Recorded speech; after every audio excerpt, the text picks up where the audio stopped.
dear beloved, Boss Mike Cervera.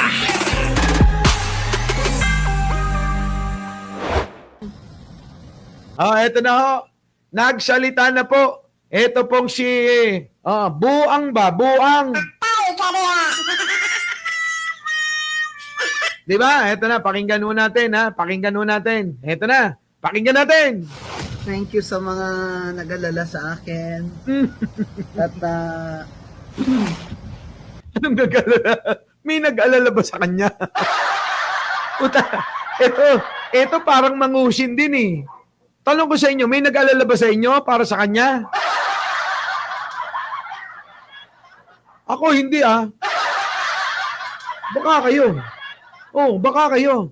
Sa mga nag-alala dyan, sino? Baka naman kayo ha. Nag-aalala ba kayo para sa kanya? O nagpipiling lang, ano? Nagpipiling lang. Eto na, nag-video lang ako ngayon, kahit short lang ito, just to assure you that I'm okay. Wala kaming pake! Wala kaming pake, Guansyon. Malinaw na malinaw yung narinig namin na kailangan pag nag-mall ka, magsuot ka ng Rolex. At kailangan merong kang bag o merong kang damit na Gucci. Ganon. Kaya kailangan pag nandiyan na si Guangson, mga kababayan, ilabas nyo na lahat yung pangmalakasan nyo. Oo. Ilabas nyo lahat ng pangmalakasan nyo. Pero itong sinasabi niya, wala kaming pake.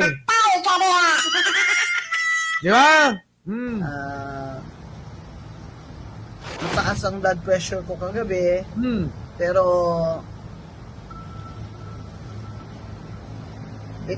Uy, normal lang sa'yo yun ah. Yung mga ganong eksena mo, bago ba yon? Hindi ho bago yan, mga kababayan. Nangyari na yan ng mga naunang panahon pa. Meron po yang pinagwalaan. Oo, nagwawala yan, nagwawala ng nagwawala. Oo, mga kababayan. Ngayon, ito na, mga kababayan ko. Maririnig nyo sa video dito na idadamay niya na naman si Manong Bongbong natin. Ang tanong ko kasi, bakit ba sa tuwing may mangyayari at gagawin itong babae na to, laging kadikit si Manong Bongbong eh? Bakit? Bakit kaya ano? Talagang pinipilit niya i-connect? Hindi ko magets. Eto na. stabilized naman. And Wala kaming pake. alam nyo naman ako, di naman ako Alam namin palaaway ka. Alam namin na bungangera ka. Wala kaming pake sa'yo. Eh kahit nga mangisay ka dyan eh, wala kaming pakialam sa'yo eh. Ay nako, pagka nangisay ka, baka matuwa pa kami. Ay nako, matutuwa pati mga DDS eh. Oh, di ba? speech ako doon na halos walang pahinga na.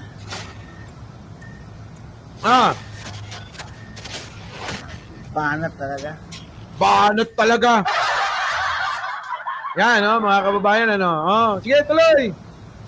Ito. Hindi naman pwedeng palampasin yun. Na? Pag inaalipusta ka na. Oh. Pinipitan ko nga ibang tao pag ginaganon sila. Parinig ko to. Piling bayani pa, piling bayani. Kaya mga kababayan, naniniwala ba kayo sa sinasabi nito? Sabi ko nga sa inyo, once na ito magsinungaling ang isang tao, never na ulit ako basta-basta maniniwala sa mga sasabihin nila, no? Oo. Diba? Anong brand ng eyeglass niya? Mukhang galing lang ng Divisoria. Hindi po tulad ng mga sinusuot natin, ha? Prada. Louis Vuitton, Christian Dior, at syempre mga kababayan, yung paborito ko, Gucci, yung isa nga ninakaw sa Europe eh. Tuloy. Ano na? Sabihan ba naman niya ako sa Rockwell Mall Na? na you're coughing. Mm. You should leave the mall. You should stay at home. Oh. Masyado ka naman patola. Kung yun lang, di ba? Inuubo ka. Kailangan mo mag-stay sa bahay, magpahinga. At kailangan mo na iwan, wag ka na munang mag-mall. Ako mga kababayan, pagka sinabi sa akin yon, thank you, gaganon ako. Bakit kailangan makipag-away ka? Napaka-sensitibo mo naman. Kung ganun lang yung sinabi, at karapatan din naman nung tao na sabihin sa'yo, kasi nga, kung umubo ka, torkak-torkak eh. Narinig nyo ba umubo yan? Baka naman ganito. Baka ganito umubo yan.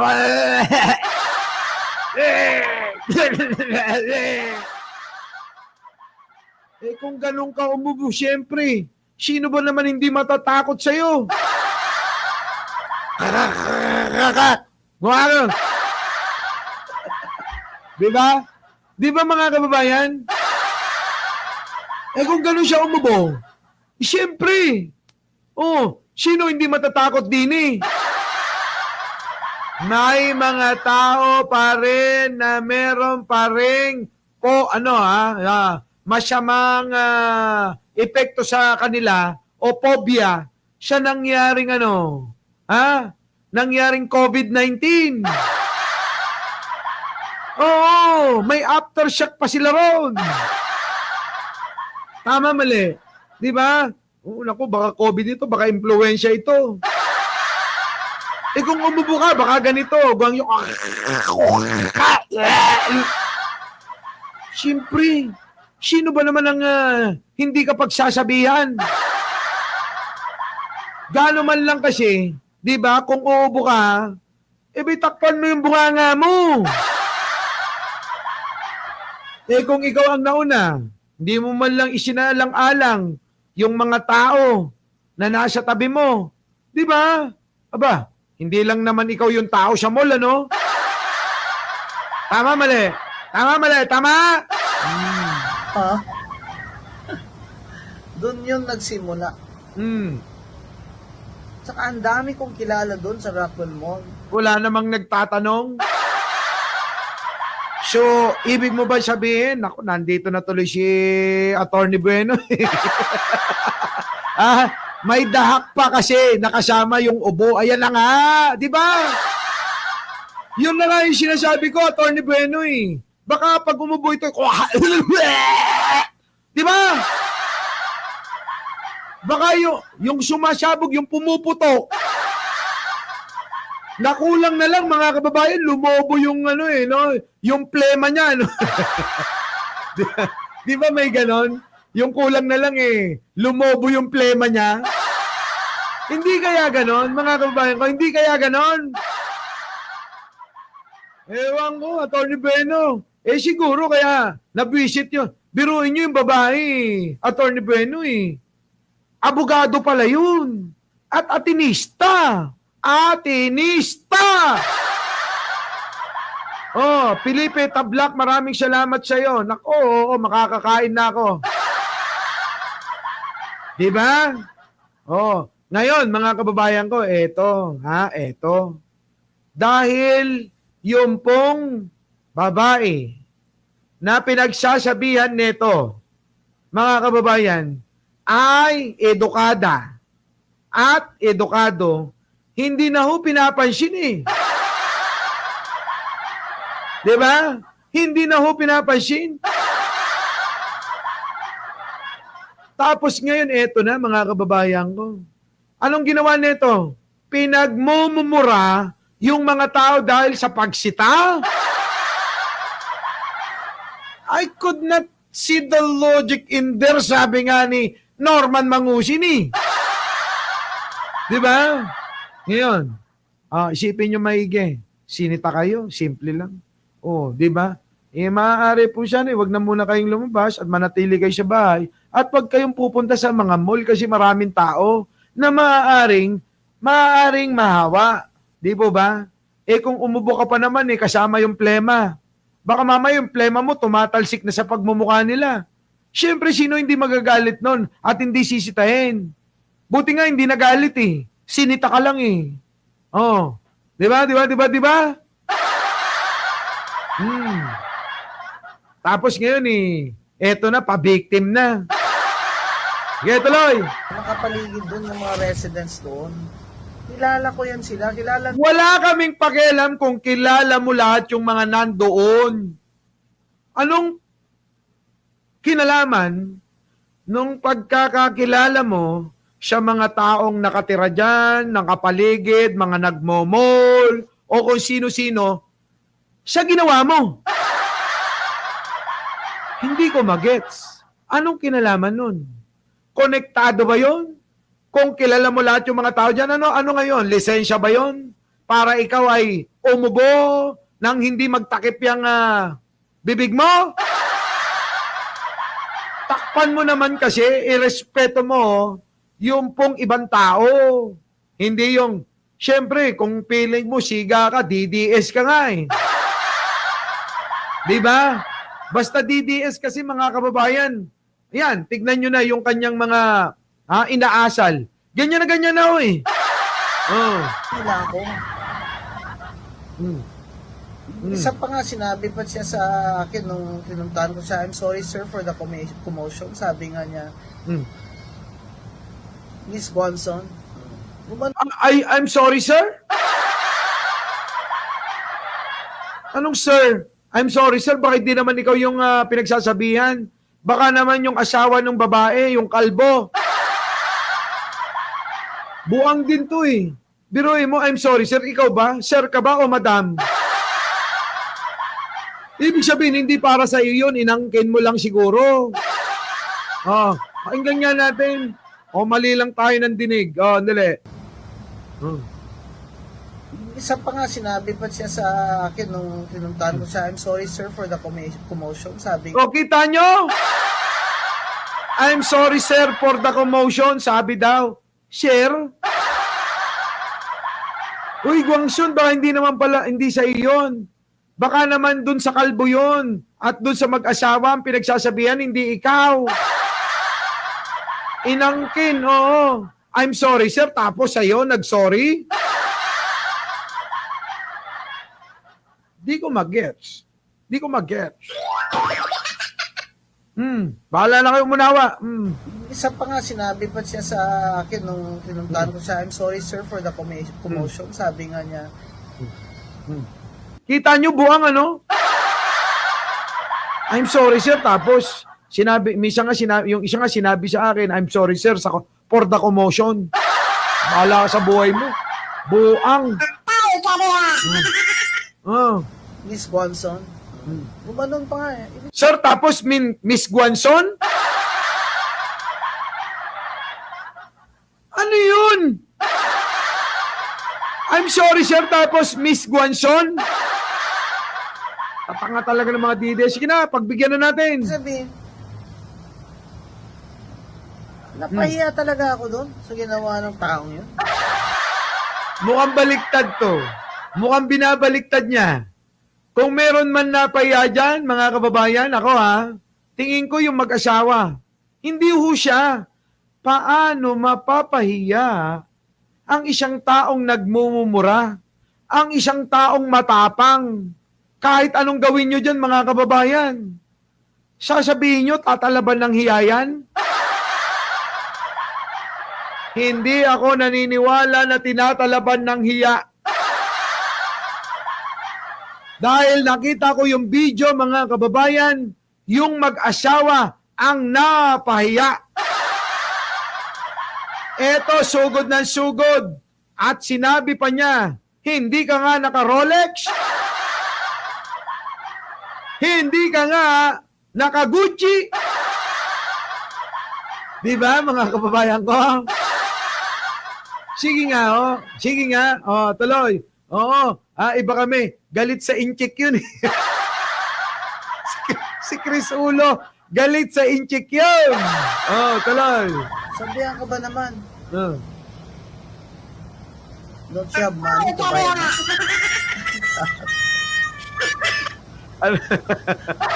Bawal pala sa kanya kahit umubo ka lang minsan. Ah, Kahit nasa public. masyado ka lang entitled. Di na alam nyo, mga kababayan, hindi na dapat pinapansin yun sa totoo lang. Di ba?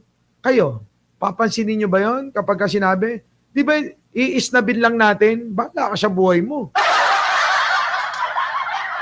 Di ba? Sabi nga sa atin, sa Ilocos, what's biyang? Di ba? Di ba? What's biyang? Sino gumagamit nung expression na yon? What's biyang? Di ba? Sabing ganon sa atin sa Ilocos. Oh, what's biyang? Bibiyang mo nga token ni Nam.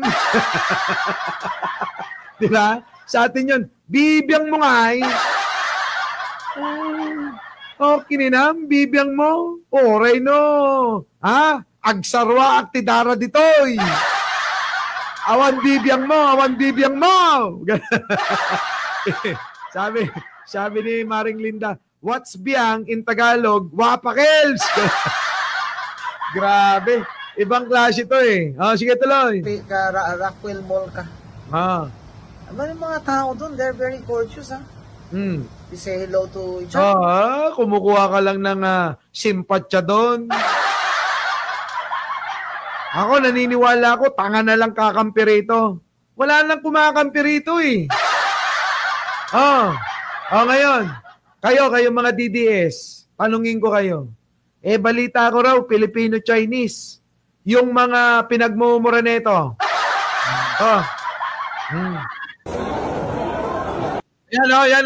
Yan.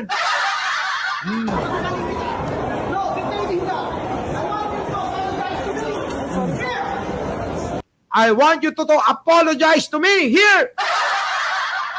Ganon. I want you to apologize to me here. Ganon, galit na galit. Tignan nyo. Yan ba ang mga palaway? Titigan nyo maigi yung kinikilos ng dalawa. Mga kababayan ko, titigan nyo. Yan ba yung palaway? Hindi nga nasagot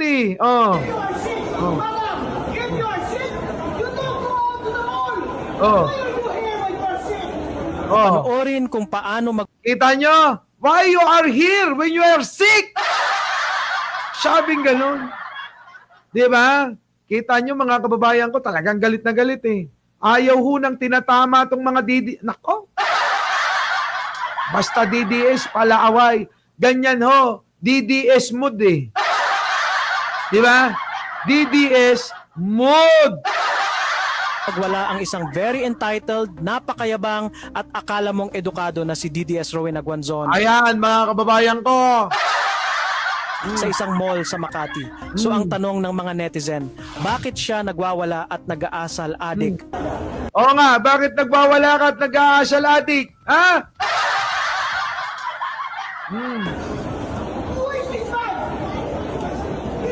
Kita nyo? Kita nyo yung mag-asawa tahimik na nagsasalita, tahimik na sumasagot, hindi ho pala sigaw. Kaya nga mga kababayan ko, buti na lang meron hong video na lumabas na ganito na ayaw niyang ipakita, kinokontra ni Guanzon. Sabi ni Guanzon, bawal yan yung mag-video na yan. Ito naman si Guanzon, ano ngayon, lumabas yung totoo. Yan kitang-kita kung paano mo winalangya yung dalawang tao. Di ba? Tuloy.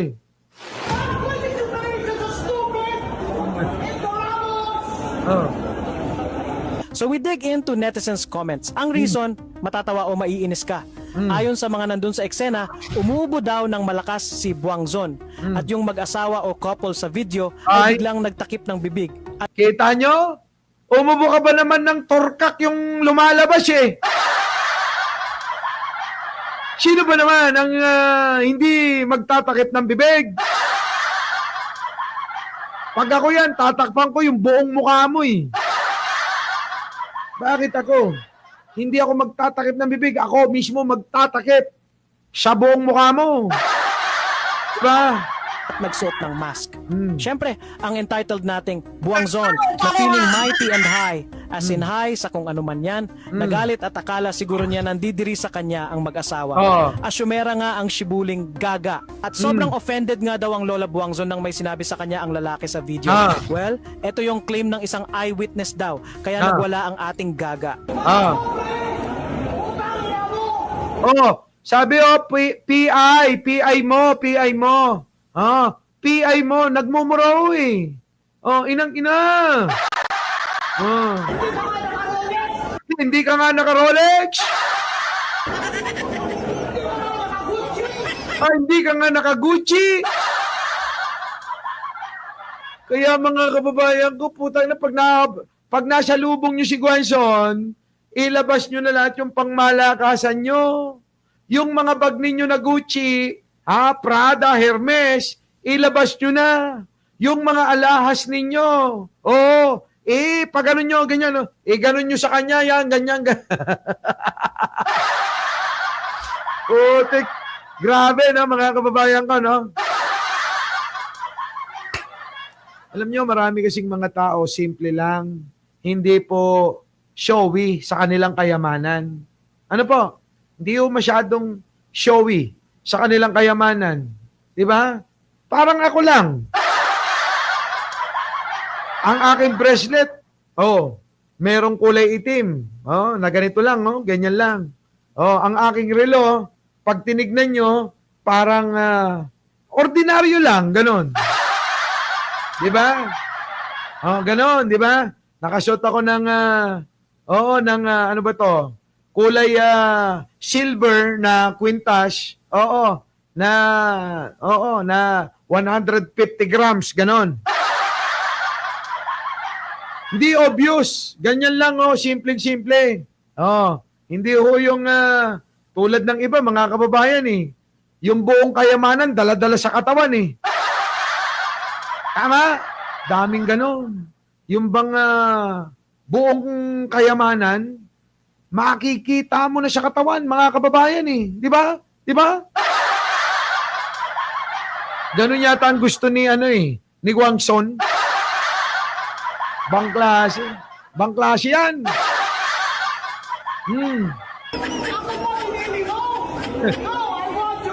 Kita nyo? Sumusugod No, I want your name. Buti na lang mga kababayan, hindi umuubo nung sinasabi.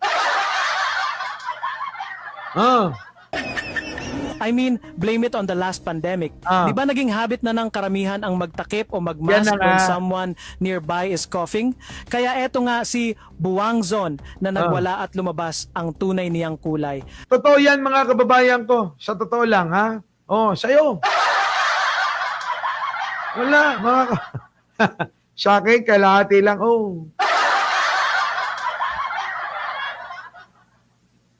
mga kababayan, hindi naman kailangan kasing showy tayo. Sa kung ano meron tayo. Di ba?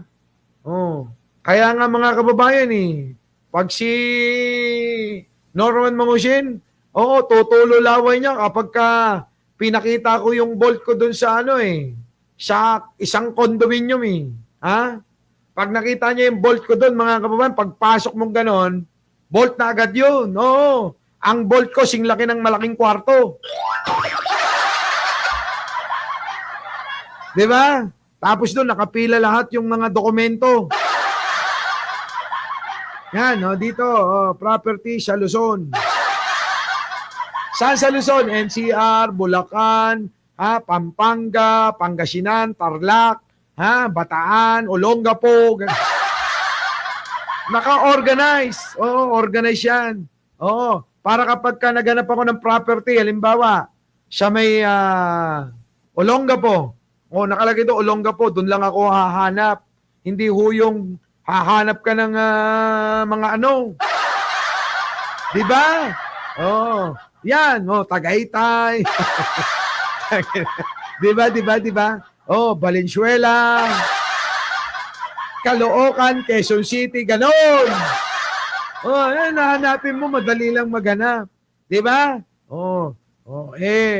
Pagka naman mga currency, hahanap ka.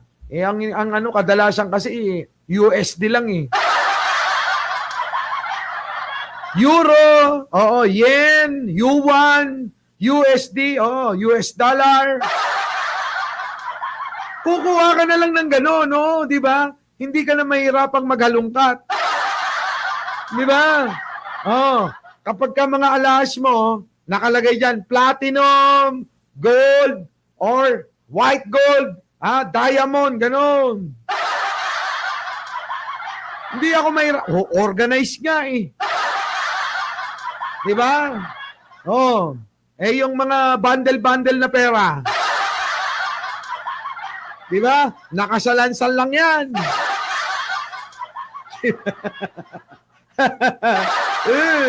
Grabe. Yan mga kababayan. So yan, si Guanzon. Our beloved Boss Mike Cervera.